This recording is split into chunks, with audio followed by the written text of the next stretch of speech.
I'm a bit late, but I want to change that this year. And I had a completely normal. É genética estranha. Sabe a pessoa que tem um lado castanho e um lado escuro? Não é roxo. Eu sou meio personagem animista. Você é a protagonista. Eu sou a protagonista. Não, tem que ser um planeta. Fala um... Eu sou a Sailor Asteroid.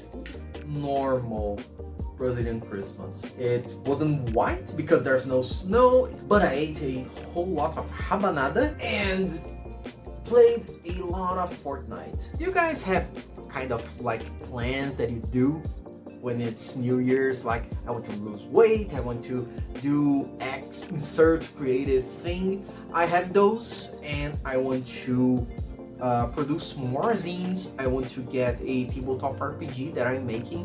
I want to make more YouTube videos consistently. I want to get into 3D printing and 3D modeling. I want to write more. I want to do more because I did so many cool stuff in last year, and I want to double down on that. So today we are doing something related to that. I'm starting a new art book about chimeras.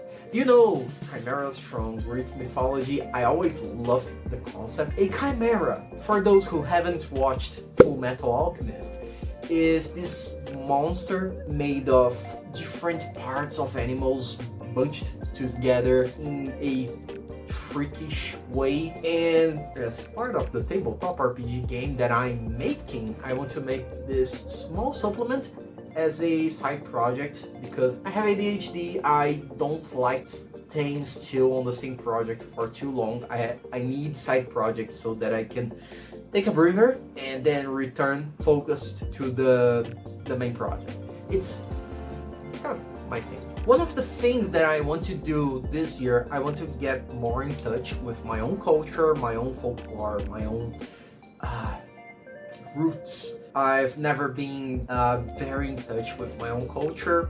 It's weird, it's complicated. Because of that, I want to use Brazilian animals and Brazilian folklore on this art book. So I made a huge list of Brazilian animals that I think they are cool, and by luck, I literally rolled a bunch of dice to kind of make it random, and I'm gonna match this to that, and I'm gonna make a fusion of these animals and create kind of a little story about each one of them with a description. It's gonna involve a lot of character design, and I think this is gonna be a fun, light thing that I can do as my first video. So let's get started. Entry 1. Guarajupara. The maned wolf, or guara in the native tongue, is a creature that thrives in the grassy South American savanna. It is highly adaptable as an omnivore, and regardless of its species name, it is not dangerous at all against humans. Well, unless you manage to threaten the timid creature. One of the guards we hired on the port won't forget the finger he lost when trying to hunt one for its lush red fur. The jupara, on the other hand, is an arboreal mammal that is rarely seen by humans, since it is only active by night. It usually hides on the branches of the cacao tree and survives from its nuts and fruits. The two animals, each one so smart in its own way, I thought they would make an incredibly clever familiar if combined, and thus, with the help of some of our guides, I managed to find a spirit from each species and coax them to merge into a new one. The Guarajupara is a smart but unbearably hyperactive creature the size of a large dog. It can use its long legs, paws, and prehensile tail to climb and handle objects, and it is not uncommon for the large creature to hang from the thicker branches like a sloth that cannot stand still, which has spooked some members of our expedition, and even though it tends to be skittish, it is incredibly agile, and even though under protest, we managed to convince it to help defend our group against some of our inquisitorial pursuers. And that was how we found out that it can capably grab and drag full-sized adults, and its gashing bites can be dreadful to stitch shut. It is a capable scout and watcher for its master. It needs only a few hours sleep by day and rarely feels exhaustion, especially if supplied with cacao beans and fruits to munch over, even though it inherited the same omnivore traits of the maned wolf. It will always prefer fruits and cacao. Are you liking the video? If you do, please like and subscribe, all that stuff, because YouTube, as always, YouTube hates the kind of content that I do because it's not easily repeatable, it's on TikTok, it doesn't trigger anger and hatred into people, so I kind of need your help to brute force my way into the algorithm. It doesn't look like it, but the like, the subscribe, the comments, it helps. Believe me, it helps. So just do that, so you can have more videos for free in the future.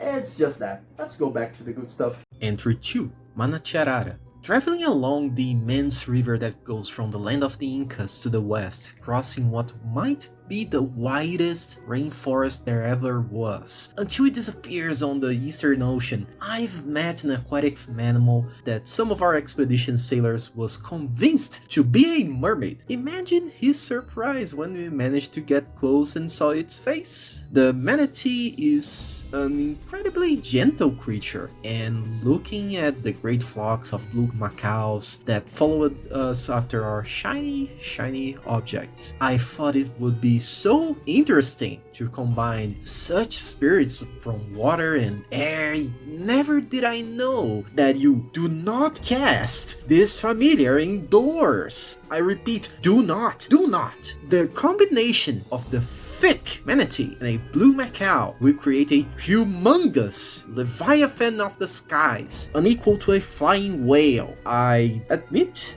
to not know why the freakish growth happens during the casting ritual yet, but ignoring some of the more unfortunate accidents, it is quite useful for a transportation familiar, and it is a very friendly one. Our personal flying vessel is very much capable of taking care of itself and its passengers, even if in a very clumsy way. Later on, the Manacharara recently noticed that our group frequently stops by fruit trees to eat fresh food and save our precious rations, and ever since, we have been waking up every morning with the ground shaking after our carrying familiar drops whole trees bearing fruit from over us, roots and all, too near to our camp, to feed us. I think it's trying to keep us fed as if we were their younglings. Somehow, it even sings to us from up ahead, probably due to its macaw component. Maybe I can train it to understand the meaning of certain words. Would it even be capable of imitating speech like a common parrot? Unfortunately, yesterday we were almost caught on a landslide near the hills.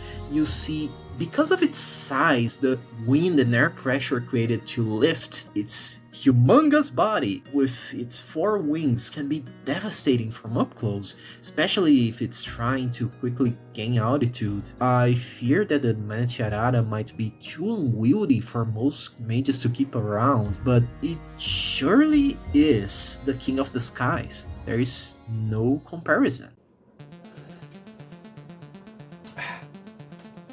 So, did you like the video? If you did, like and subscribe, all of that. I kind of need your help. I actually want to know your opinions. This was kind of a little experiment. I tried this before. I want to be able to do this kind of illustrated stories that I could narrate while I do some piece of art based on that story. And it's a wonky format to work with, but I really want to make this work, so your feedback would be very precious to me. me. And the main limitation at the moment is that I'm getting experience. It's a lot of work. I could do much lazier videos and get better views, but I'd rather do something that I actually want to do. And I'm not a native speaker. I'm very secure about my accent. It's completely fine. I just can't at the moment do voices while speaking my second language. Whatever character I do will probably sound like me. And this just locks me out of so many possibilities, so many characters. I just can't do female characters like I'm pretending to be Mickey Mouse. And believe me when I say that, you don't want to hear that. Like you might think, oh, that sounds hilarious. No, it's just cringe. So if you like voice acting and you would like to collab or something like that, then we could like maybe work together. If you want to try this out, hit me up on my social media. We can talk. Bye bye.